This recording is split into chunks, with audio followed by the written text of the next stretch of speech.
17 ans après François Mitterrand, un socialiste est élu président de la République française. Une victoire franche sans être toutefois un raz-de-marée. En Suisse, aucune surprise. Les citoyens français ont voté à contre-courant en accordant au président sortant 62,3% des suffrages.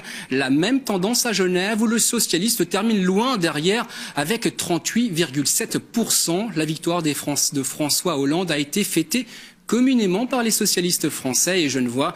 Ils s'étaient donné rendez-vous à Annemasse sur la place de la Libération. Reportage Nicolas Grangier. 20 minutes avant l'annonce des résultats, il règne une joie contenue, un sourire sur les visages, comme si tout était déjà joué. Malgré la garniture des toasts, la gauche caviar est moins nombreuse que les simples sympathisants du coin. C'est devant le bureau de campagne de Guillaume Matelier, candidat aux législatives, qu'ils attendent le verdict.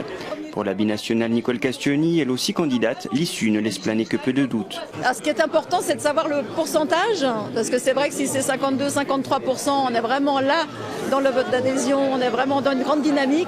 Si c'est un peu moins, ça sera bien quand même, mais on aimerait beaucoup 52-53%. Quelques minutes après, ses vœux sont en partie exaucés. À 20h, François Hollande est déclaré président de la République, avec moins de 52% des voix.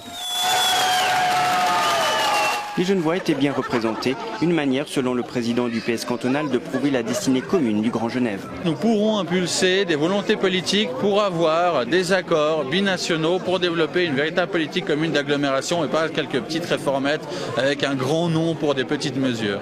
Micro à la main, face à une assemblée galvanisée, Guillaume Matelier ne cache pas qu'il a un peu la tête dans son combat personnel des législatives. Pour lui aussi, les socialistes travaillent main dans la main de part et d'autre de la frontière. Avant, on se côtoyait, maintenant on veut travailler ensemble. On a signé un manifeste ensemble. On veut montrer que cette région n'est pas simplement pour les populistes. Nous devons rassembler, et je veux aussi rassembler l'ensemble des socialistes, mais au-delà, les centristes, les progressistes. Anne-Emery Torrasinta, elle se bat pour devenir conseillère d'État le 17 juin.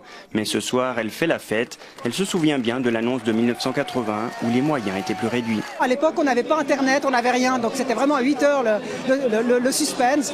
Aujourd'hui, on s'y attendait, mais là, quand même, la victoire est belle. On va la fêter. Comme en Formule 1, la course à la présidentielle s'arrose au champagne. La chemise de Guillaume Matelier en a fait les frais. Ça porte bonheur. Les adieux furtifs du président sortant donnent lieu à une série d'invectives.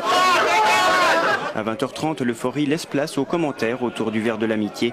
La page de l'ère Sarkozy semble déjà tournée dans ce coin d'Annemasse.